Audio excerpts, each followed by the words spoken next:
Hi and welcome to the Adelaide Horror Podcast. This is your host Zombie Joe, and today it's episode 14 and it's Ho Ho Ho Horror and it's our Christmas special. So I'm going to be reviewing 2019's Black Christmas by Sophia Turkau and written by April Wolf. So this was kind of a harder group of movies for me to find this year because I don't know. There just wasn't a lot of horror movies around Christmas that I liked. I know it's probably going to, upset a couple of people, and they'll ramble off a couple of hundred, Christmas movies that they know that are really good horror films. And Die Hard isn't a horror film, so I can't really put Die Hard in. I can't cheat and review Die Hard, as great as that would be, but I won't be able to do that. So I really kind of fumbled around quite a lot of movies until I got to turn down this fella. I'm listening to Lucas King at the moment on YouTube, which has got a 1 hour Dark Christmas orchestra on YouTube. So the music that we're listening to in the background is not mine. It belongs to Lucas King, and so definitely check it out. Go onto YouTube and check out the music. It's pretty good in the background. It's got a very spooky Santa Claus on the screen, which I like, and it's just going to get us in that right vibe for a creepy, scary Christmas. So I move on.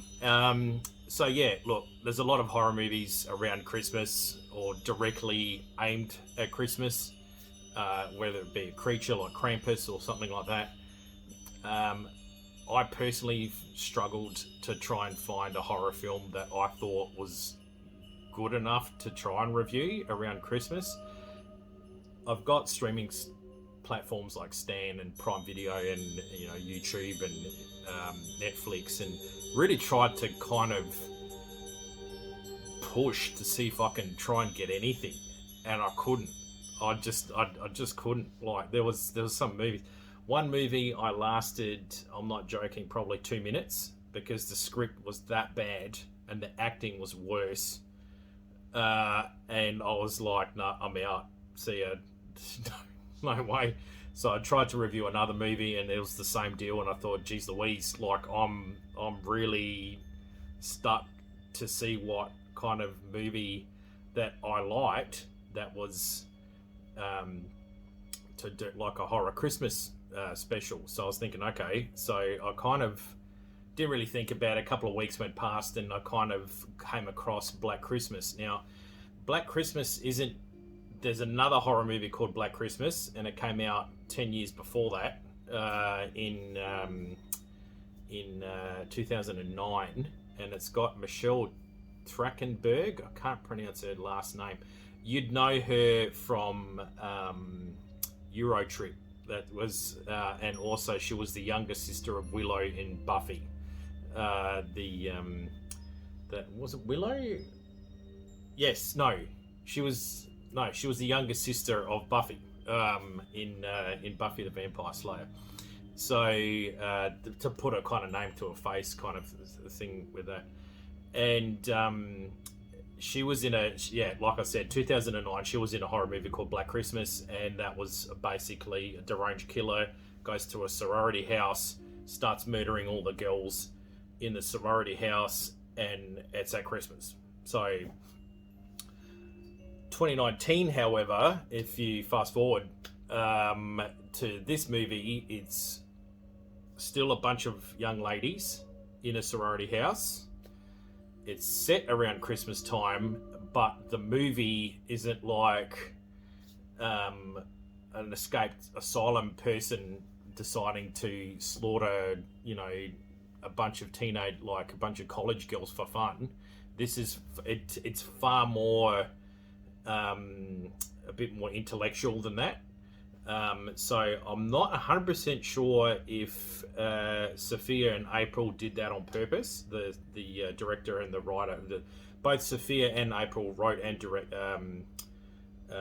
Sophia and April wrote the script, and Sophia was the director. So I wasn't sure if that was done deliberately. That she kind of looked at Black Christmas 2009 and said, okay, instead of having the sorority girls running all over each other, I haven't seen it, but instead of scrambling around, hiding in a panic and getting picked off one by one, how about we make the girls a bit more empowered and fight back against it?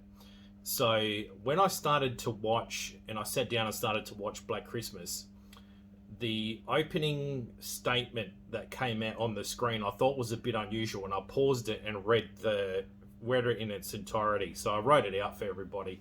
So it says here, a man possesses powers so formidable they can only be considered supernatural. With proper education, men can wield these powers and go forth into the world. And this statement was made by Calvin Hawthorne, who is the founder of Hawthorne College, which is the fictional college in this movie, Black Christmas. So you kind of get an idea that there's a bit of a male misogynistic undertone going on with this college. And so basically it's more like to do with all the men that go attend to this college will get looked after, and the ladies are kind of put to the side. So I felt like this movie was a statement towards male misogynism, and it kind of got me thinking as well, which I wasn't really planning to do in the middle of a horror movie, especially a horror movie set around Christmas time.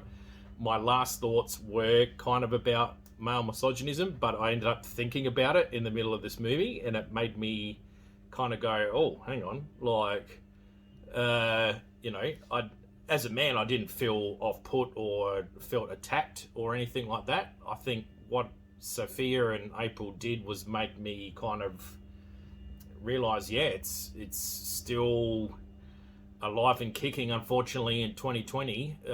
It's just the good thing about 2020 is that we've had this kind of shift in society where we're starting to become more aware of it now. Like our generation, especially the next generation, are starting to become a bit more tuned to it. Like I said in previous episodes, I'm not going to use young people terms like woke. It's just not going to work coming out of my mouth. And probably I'll get it wrong and end up saying yoke, and it's just going to sound really terrible. So I'll just stick to words that I know. So it made me aware of what was happening, and I've noticed that the next generation's way more in tune with what's happening, and will speak out a bit more about it, and are not shy in doing so, which I think's great. So that was the real kind of surprise for me for Black Christmas, and that's kind of why I sat back and said, you know what, I'm going to make Black Christmas the Christmas horror film. It's set around Christmas time, but the horror movie itself isn't about Christmas. Like, it's about an event that happens during Christmas. So yeah, I thought that was pretty cool. And I'll just see. Yeah, so I thought that was pretty cool. The cast is really well done. It's the cast. A lot of the actresses haven't been in like major movies. This is kind of like their first major movie. A lot of them have come from TV shows. A lot of them have done Power Rangers, like the TV shows and things like that. So I'll go through the cast now and start. So we've got some internationals in the cast. So the main character, Riley, is played by Imogen Poots, and so she is a UK actress, and she's the main character in this movie, and who we follow throughout this movie and the journey that she takes in battling herself and her PSD because of a incident that happened to her at a frat house involving one of the college boys. So, and again, this intertwines with this male misogynistic kind of society that this college seems to endorse openly, like not hide it in any way. And this particular class of the sorority sisters are starting to become aware of this and start speaking out. Well, one starts heavily speaking out and the other girls agree with her, but at the same time, socially, they find it awkward when she's spruiking this anti male misogynistic kind of tune. All the other kind of girls are going, look, we agree with you, but cool it, lower the volume down. We've got to kind of survive here too, and you're making everyone notice us, and it's making our time here a bit hard.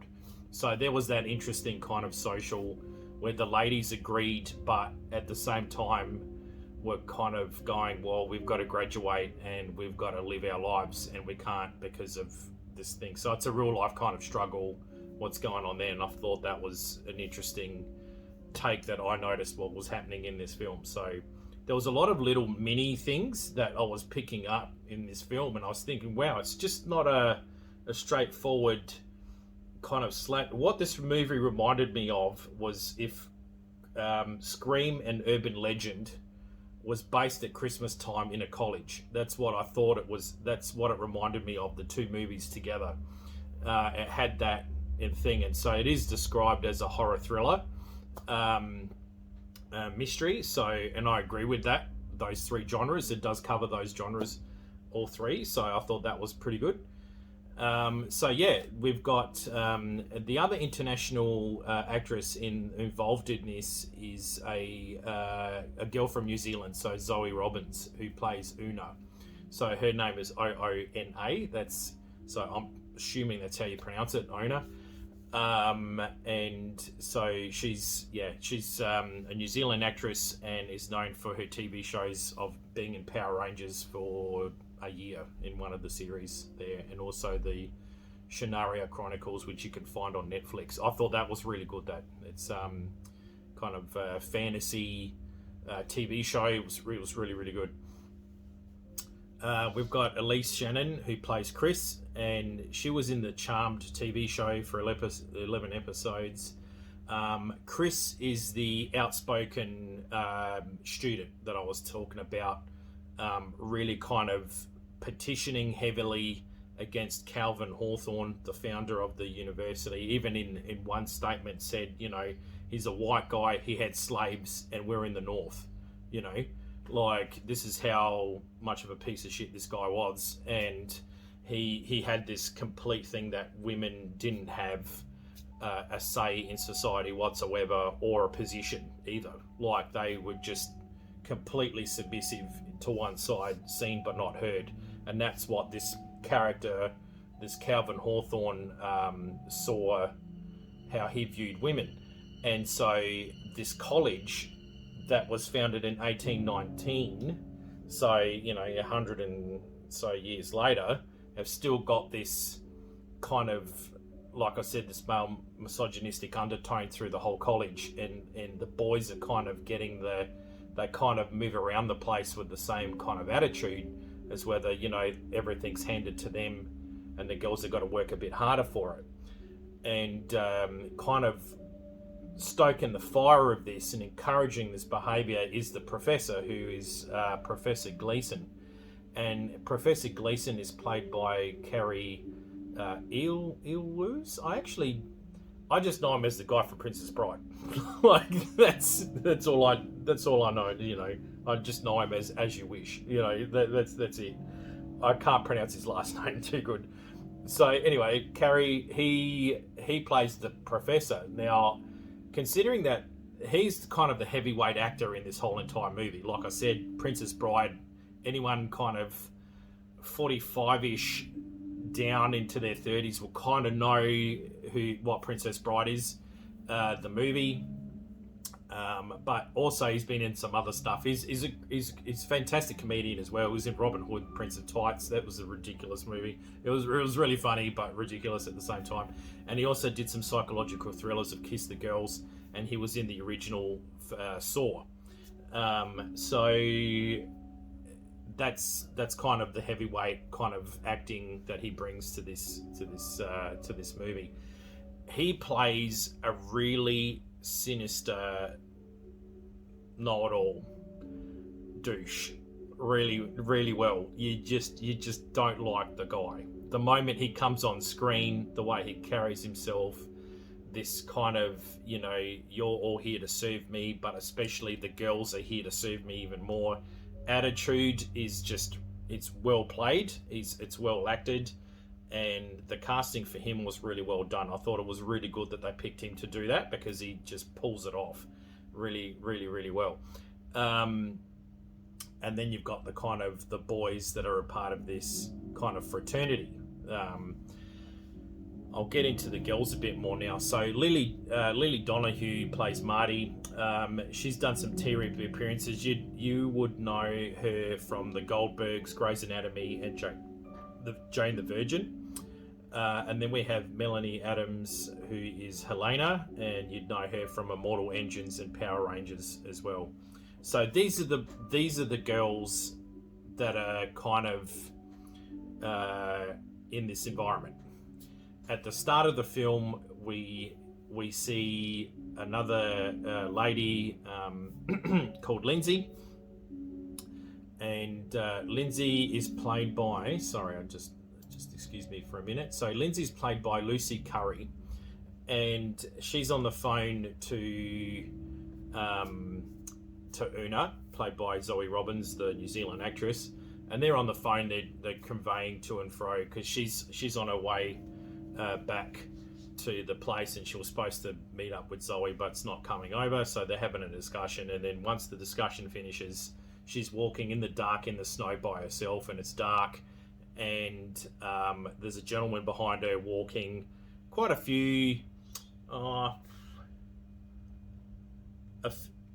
not close, but close enough to make her aware, and we've all had that moment where we're walking, but girls especially, at night time, it's very scary.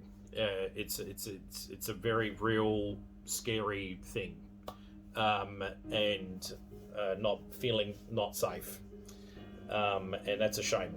But yeah, that's kind of the vibe that's occurring while she's walking. While she's walking, she starts putting keys in her. She starts pulling her keys out and putting keys in between her fingers, so almost like making this knuckle duster of keys.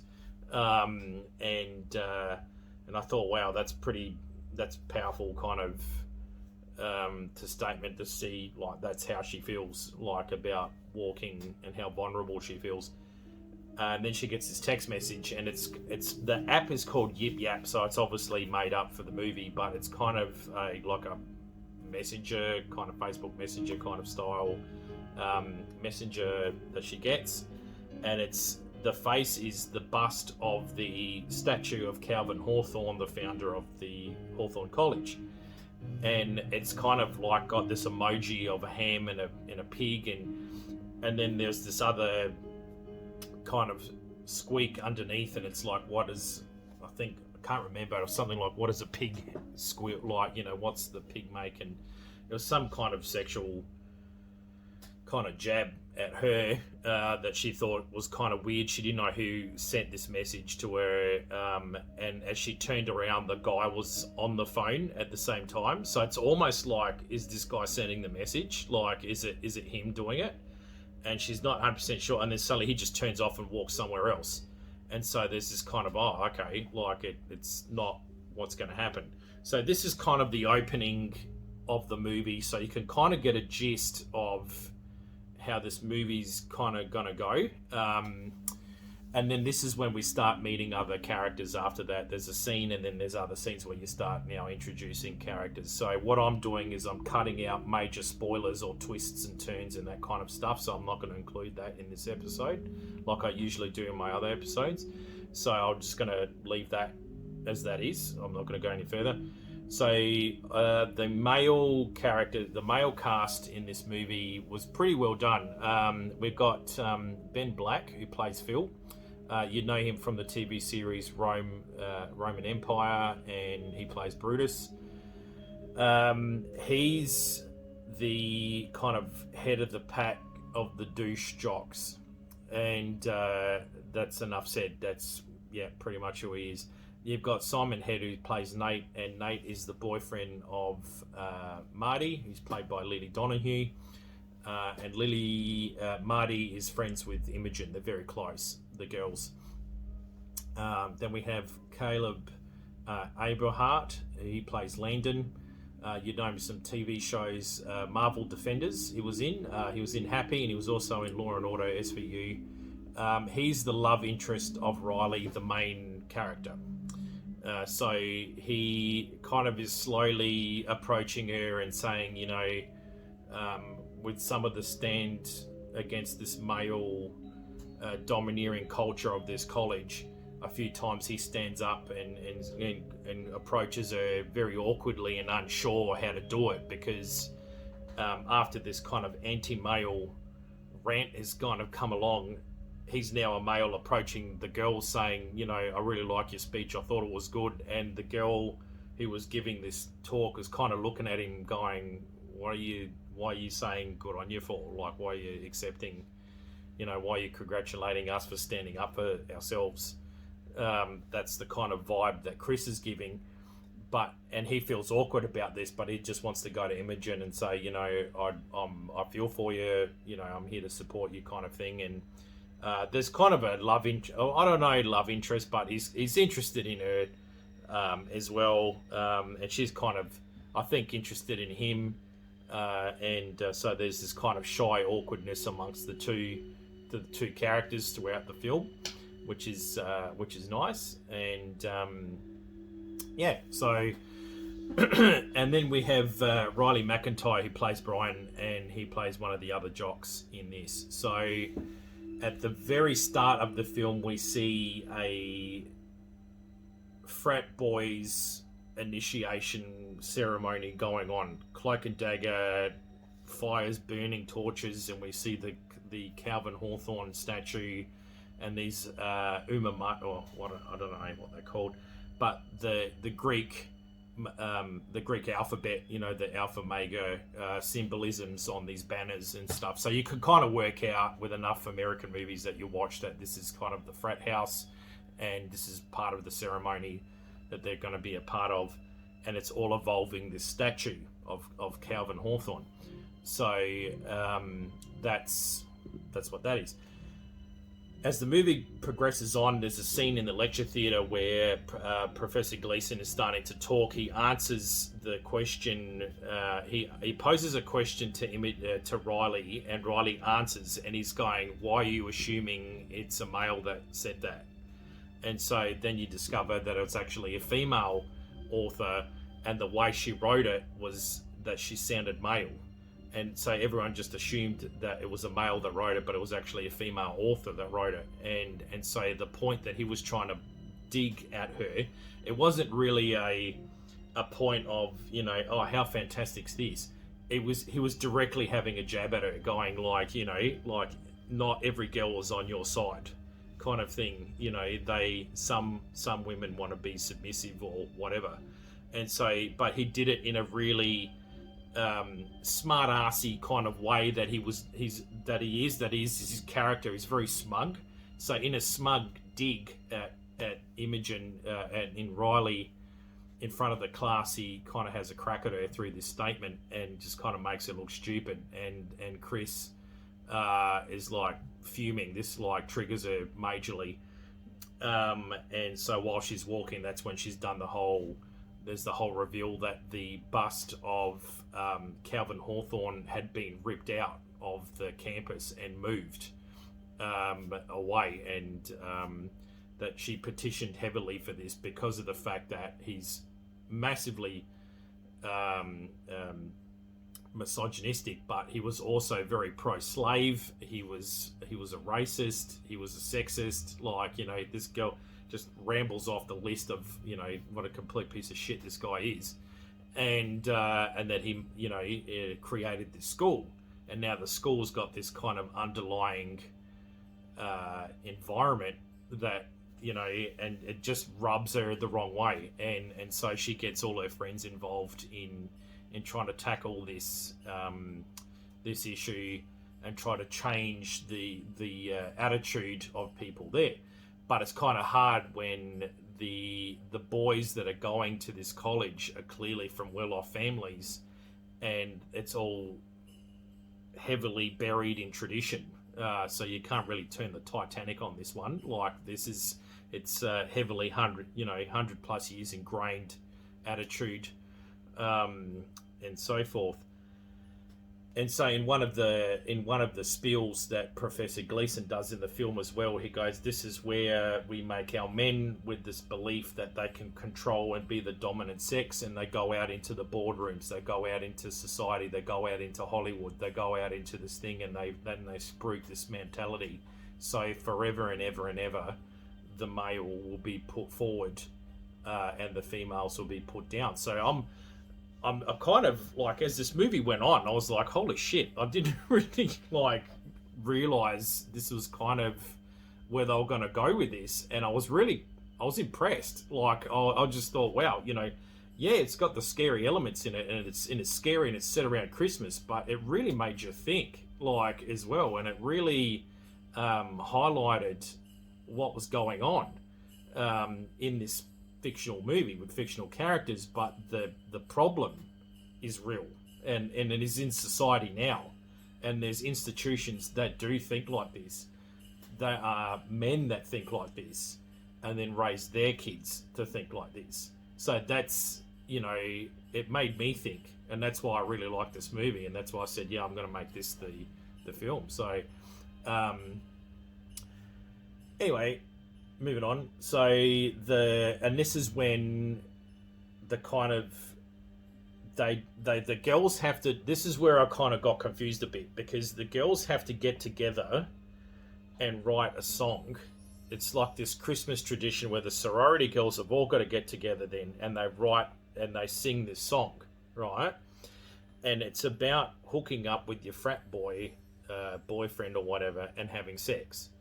And I kind of got confused at, like, I don't know. I thought maybe I'm a dumbass and I kind of missed the cue on this one, but I kind of thought it was weird. One minute they were spruiking this kind of agenda, and then in the next minute they're all dressed in these really tight kind of Santa outfits, and they go on stage and start singing this really provocative song. And I was kind of going, what is going on with this? And then prior to that, though, one of the girls is attacked by Phil. He makes a massive advance on her, and he doesn't slow the fact down that that's what he wants to do. And essentially, almost is at the beginning, like, he gets her under the influence quite heavily, and then proceeds to try and force to have sex with her. And so Riley comes in, notices this happening, and kind of breaks it up by saying, oh, the girls are going to do another dress rehearsal as an excuse. And Phil gets massively annoyed by this, and goes, you girls are all the same, you're all teasers and blah, blah, blah, and storms out kind of thing. And, yeah. So essentially rescues Marty from being attacked, as well. I'll pause now. So basically, and I didn't say this at the start of the show, there's going to be some triggers here with this movie. So if, sexual assaults or, these are things that people have experienced, this movie may trigger that, because it's, we find that Riley is a survivor of a sexual assault. We find that, Marty then almost becomes a victim of the same sexual assault by the same characters in this movie, because of this misogynistic kind of behavior by all these guys. So if these, it's getting a bit loud. Apologies. So if that does trigger you, I'd maybe, I don't know, it's up to you, but it's just something that I've made a note of to kind of warn the viewers of the episode.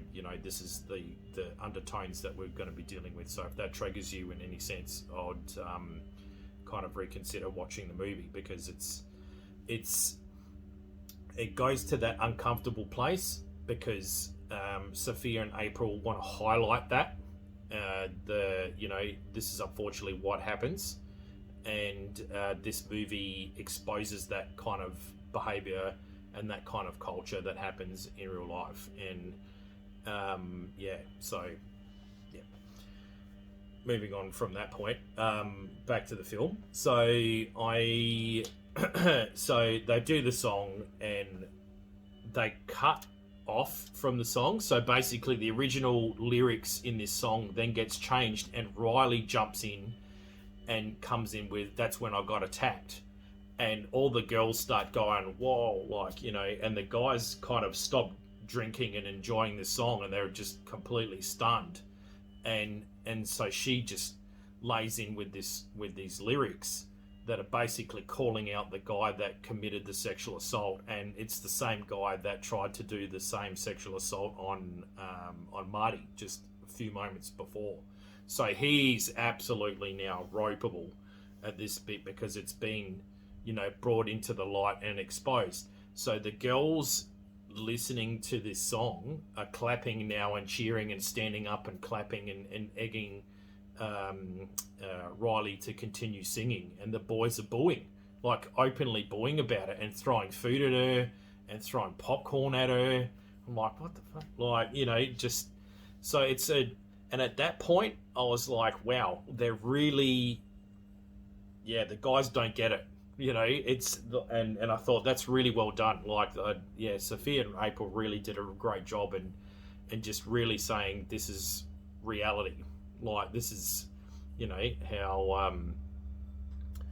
how guys, not all guys, but this is how male society kind of brings them up to be in these situations. So, having said that, now once this happens, this is when the killings start occurring, and there's a in between this, Riley is moving around and comes across a ritual that is occurring in this frat room that involves the Calvin Hawthorne bust, but for some reason there's this black ooze coming out of the statue, and they're wiping it and then they're putting it on the forehead of these frat boys, or the pledges, what I can understand from watching college movies. The pledges are then putting this black ooze gunk on themselves as a part of the situation. And at one stage, one of them trips over, and the guy doing the ceremony says, "Don't break this, or it's all over." Like, you know, you can't break the statue, the bust. Like, it's, you know, it'd be disastrous if you did that. And you kind of don't know what he means by this. And then as the film goes on, you start to understand the significance of this statue and what this statue is doing. So that I thought was cool, because I was just kind of going, where, like, is it just a person knocking people off? And then as the movie goes on, it starts to reveal more and more and more and more. Like, with the statue, the environment, the professor, and how this suddenly starts involving all these sorority girls, but not just in one sorority house, in the other sorority house as well, where we have Zoe Robbins, the New Zealand actress. So Una and her housemates are then affected as well. So it's the two sorority houses that suddenly have to defend themselves. Like, as the movie progresses on right to the end, where it's the flashpoint, and it's the girls have got to start surviving pretty quickly.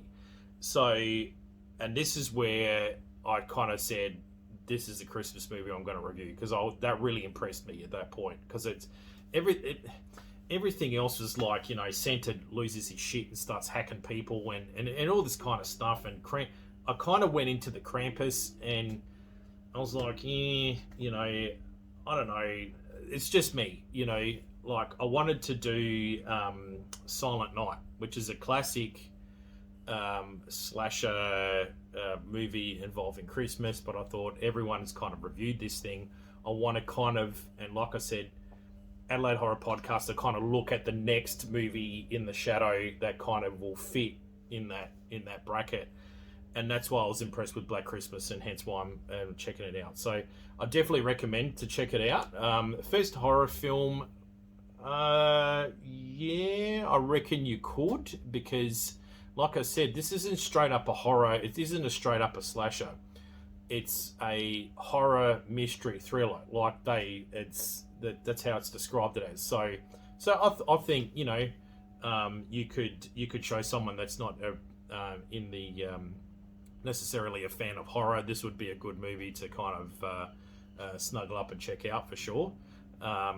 Especially for people who aren't friends with so I recommend it. It's pretty good. For me, it was a 7 out of 10. I thought it was a really well made movie. It was well paced, and then when it started to unravel little bits and pieces in the story, I got really impressed with this. And I was like, wow. So at the end, when all of it kind of kicks off, I was just like, yeah, like this is really, really good. So I know you will enjoy it, and so that's fantastic.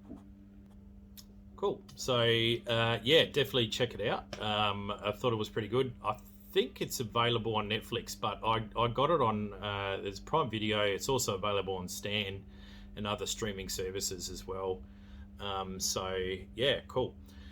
Anyway, so this is kind of the year ender episode for myself. I can't believe it's already been a year that I've been doing the shows.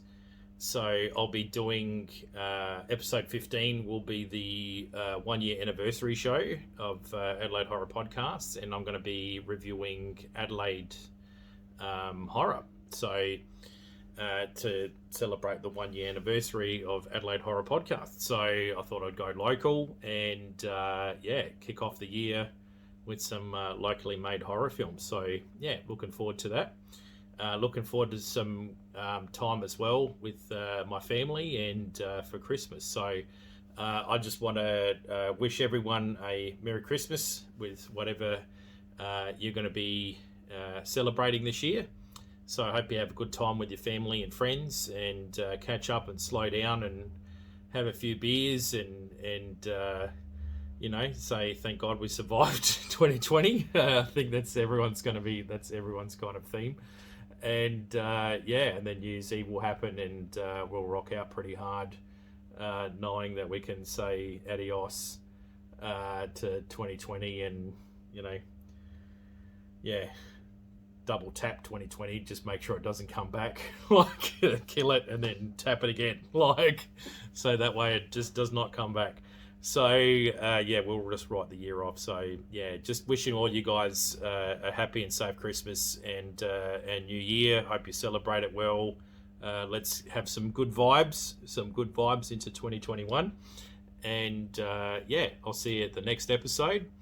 And cool. So I'm Zombie Joe, and stay scary and Merry Christmas.